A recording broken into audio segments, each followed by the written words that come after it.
Okay, we're here with one of my latest trash finds, a Microsoft Xbox, and it does work.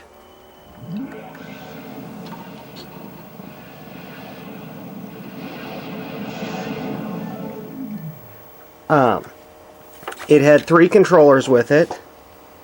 This controller here, this one, which is another original Xbox controller, which has the wires ripped out of it pretty much, and a Pelican wireless controller with the battery door missing.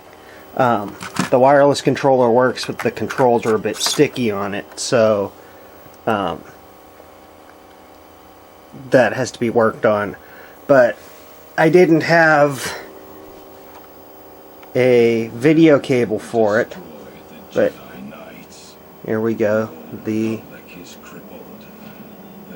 DVD drive works, so we'll just shut that down.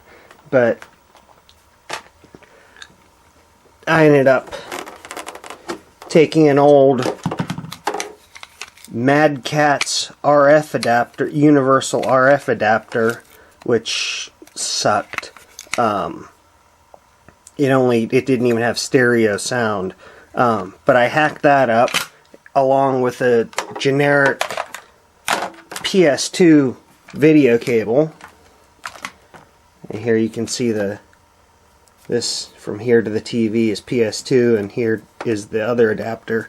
But now I have a universal connector for Xbox and PlayStation, which this was another trash find. But so I figured, since this works, see what we can do with it. So I went ahead and I ordered a mod chip for it, and we're gonna install that and see how that goes. Now, of course, it did not come with instruction book, so I'm gonna get my laptop over here and find some installation instructions and get going with that. Okay, now the chip that I got is an Executor 2.6, I think, yeah, 2.6 Lite, and there's a couple different ways it can be installed. It can either have the pin header installation, or it also comes with a set of wires that can be used for installation. Then it has the LPC rebuild board for the 1.6 version Xboxes, and also the 5-volt tap for those. Now this is you can see here, well, it's upside down, but from 2002, so this should be a version 1.0 Xbox, so we won't be needing these parts, and I'm just going to use the pin header installation. So that'll simplify things there. Now to start, you have to take off, there's 5 screws in the bottom that are Torx 20 screws.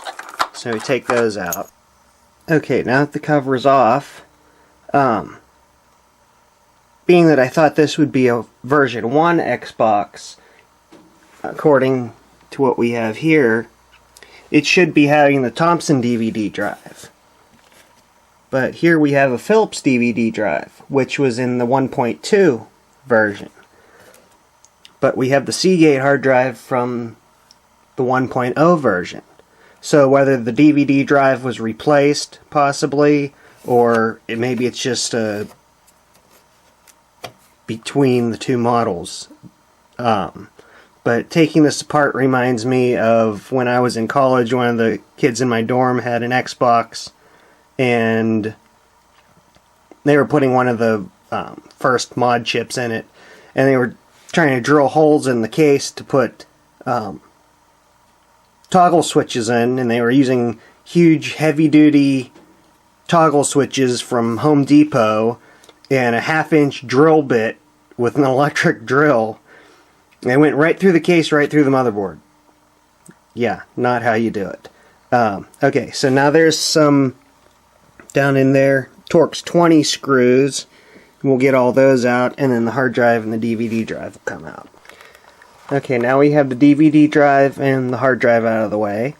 And again, I'm pretty sure this is definitely a revision 1 model, because right here's the graphics processor and has a fan on it, which was only in the first revision.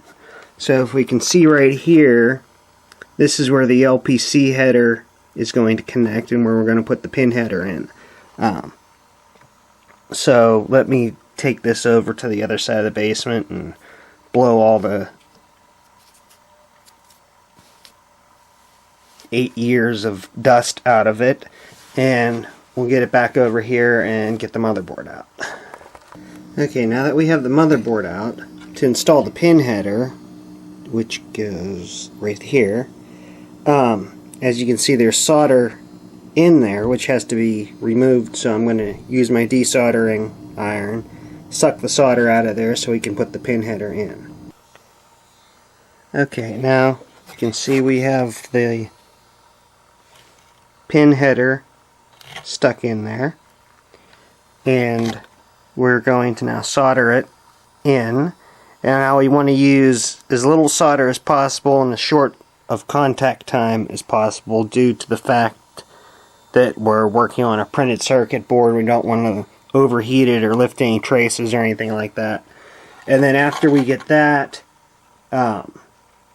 soldered in, we have to solder this wire in here, which is for the hard drive light, the Ethernet light, and I think, what was the other one? The D0 connection, which I'm not sure what that is, but that's what it's for. So as soon as the soldering iron heats up, we'll get that done. Okay, and that's it. The hard drive light for the red wire, the LAN light for the green wire was easy. The D0, I spent about 5 minutes looking for it, but nowhere did it say that it was hidden under a piece of tape. So, after I finally figured that out, we've got that all together. Flip it back over, and then that will plug in to here. This will go on the pin header. Then we'll connect our switches up, put it in the case, and give it a test, see if it works. Okay, now I just have the board set in here. We have the chip enabled. So let's fire it up and see if we get anything here.